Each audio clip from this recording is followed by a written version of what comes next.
Good morning. How's everyone on Facebook Live this morning? A little cold and rainy outside a bit, a little misting. Welcome you to the Sierra Madre Police Department. I'm CSO Lou Oranos. I'm going to go on a little tour this morning to kind of give you a little familiarity with not necessarily what we do or how we do it, but where we do it. Give you an idea, a little insight of what the police station looks like. So if you follow me, we're with Miss Layla from our beautiful Sierra Madre Public Library, who's put all this together for you, and we hope you find it informative, okay? For instance, we're going to start like every day. This is our briefing room. In our briefing room, the officers and the watch commander will have everyone in here, and we'll talk about what's happened the previous night or the day previous with any ongoing cases or any alerts that need to be issued and looked over. These desks are the computers that the officers use. Our table here, which leads us directly into our communication center. In our communication center, all our dispatchers, this is the heartbeat, this is the central portion of the police station. All incoming calls, business calls, of course, 911 calls, are dispatched from this position. This morning, you're going to meet dispatcher Lily Cortez, and she's going to give you some interesting facts and figures, okay? Come on in.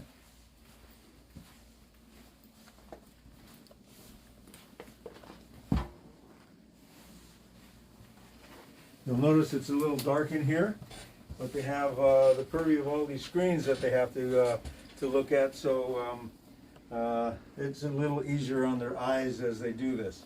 So this is dispatcher Lily Cortez. Hello, my name is Lily Cortez. I'm a dispatcher here. I've been here for 2 years as a dispatcher, but prior to that, I was here as a CSO. So I've been in here. I've been with Sierra Madre for a little over 2 years, but dispatching for a total of 2 years. Hello, everybody. What you'll notice here also is by being a little darker in here, the lobby, which is right on the other side of Miss Lila, is pretty dark. During the COVID restriction for about the last year, and everything that we've done as far as social distancing and not taking any walk-in people into the lobby, it's pretty dark. The windows are tinted out in front, in case you haven't seen them before. And in all intents and purposes, gives the appearance that we are closed. The police department never closes. We are open 24 hours a day, 7 days a week, 365 days a year, holidays, everything else. There's a couple of signs out in front that will indicate if you do have business within the police department. There's a buzzer to the right on the western wall. You ring the buzzer and someone here in dispatch will answer you, and if you have to come in, they'll ask you a few COVID-related questions in order to grant you access into the lobby area. At that point, if it's necessary for you to come into the station itself, you'll have your temperature taken. Okay, so all that to say, we do not close. We stay open for your service 24 hours a day. Anything else that goes on through here are, again, the 911 calls, the business calls. We've gone over prior to this the text, message, 911 calls. So everything is handled in here. Lily works 3 days a week. Every other week she works 4 days. 6 to 6, 6 a.m. to 6 p.m. At that point, the night shift comes in. A dispatcher comes in at that time, and that dispatcher will work from 6 in the afternoon until 6 the following morning. So we have a continuous rotation of them, of all dispatchers when they work. We're in a great position to have 7 dispatchers. The 4 dispatchers alternate with the alternate dispatchers that come in, so they can relieve them at some point, days off or vacation and whatnot. So we're very fortunate to have that many dispatchers in here. Yep, we're open 24/7. You ever have a question, just give us a call on our business line. There's always somebody here to answer any question any time of the day, 24/7. If we ever do have something come up, what's pertinent information that we should be able to tell you? if you ever have to call 911 for an emergency, it's always best for whoever is calling to be as calm as possible. So one, we can understand you on the phone. And another thing that's really important for us to know is your location. So if you don't know where you are, try to find an address, try to find a street. It's very important for us to know where you are first so we can send help immediately. And then, of course, whatever circumstances you're reporting, it's always important to get as much information as you can, whether it's a description, whether it's information, a name, or just describing the incident as clearly as possibly as you can, so that way we can relate to our officers what's going on. So not only for our officers' safety, but also for your safety as well. Those are one of the big things when you dial 911, and that's something that we look for and what we ask for. But if it's something that you should know if you do call 911, it's a really big help for us in here. Thank you.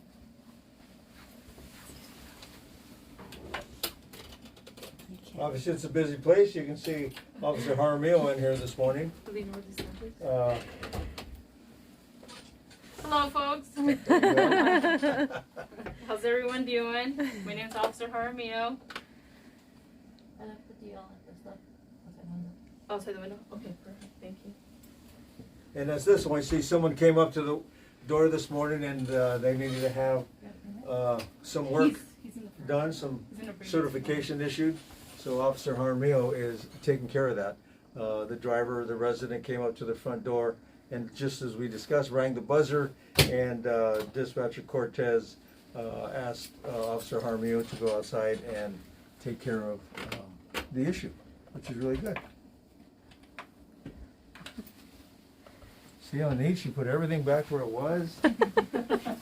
Thank you, Dispatcher Cortez. Thank you. Take a quick walk. As we come through here, you can see we have our watch commander's office, which this morning is Senior Sergeant Charles Kemchamnan, and we call him Sergeant Kemchamnan.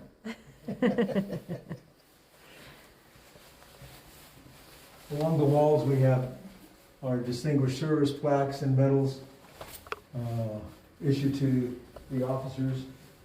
Some history with some older photos here, history of the department. The department here, at one point, we used this as an interview room, but years ago, this was used as a darkroom, a photo lab, with pictures that were taken that we needed right away. We were able to develop them. But obviously, 2021, that's not necessary anymore. Some more photos along the wall, reminding us of the men and women who were here before us and honoring them as often as we can. This is a little more current. He's not in right now, but if he were, he'd be the first one out here saying hello to you. So we head towards the back area with the garage and stuff. This was an area that we currently use for our live scans, some intake and some paperwork, and that's all it's utilized for at this time.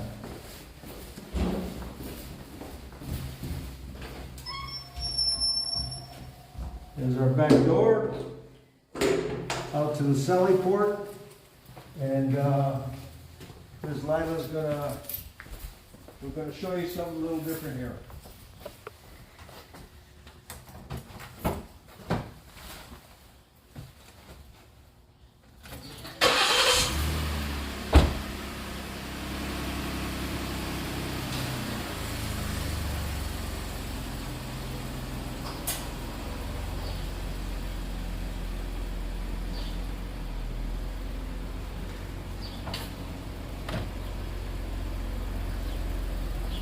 This is a typical police unit.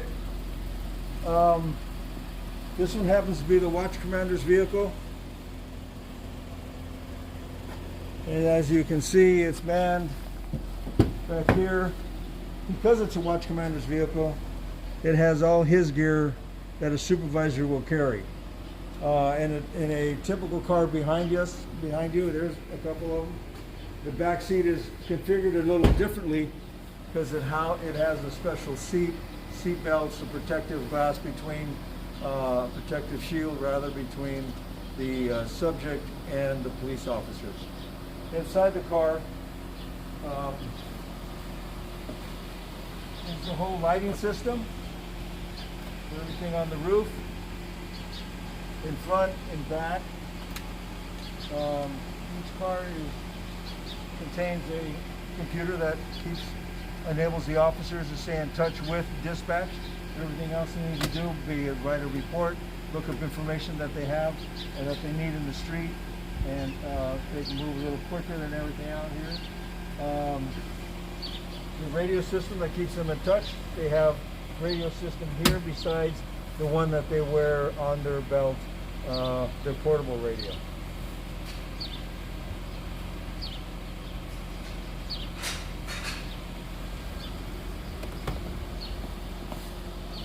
Actually, look at that. This again is the watch commander's vehicle.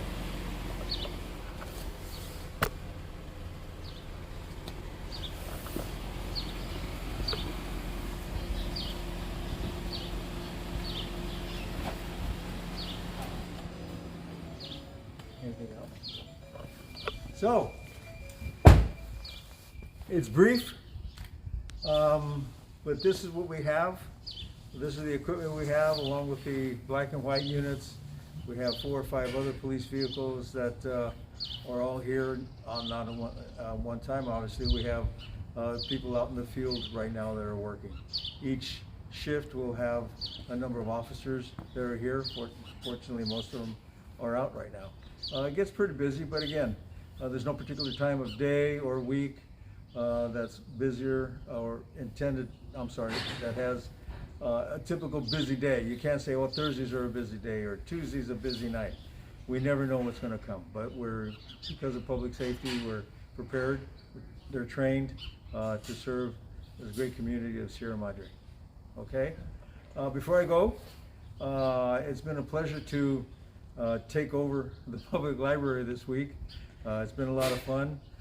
Chief Armelin, Chief Captain Amos, and all of us here would really like to extend our deepest thanks to Christine Smart, to Doreen, to Debbie, to Joseph, everybody at the library, and of course, no one has our confidence and our gratitude more than Miss Layla Reagan. It's really been a great experience, and we've enjoyed it. And please, don't wait for Facebook Live to come out. Stop by the station, and we can have this same discussion, or anybody who has missed it. If you think they'd find value in it, please encourage them to do so. All right? Thank you very much. See you soon. Be safe.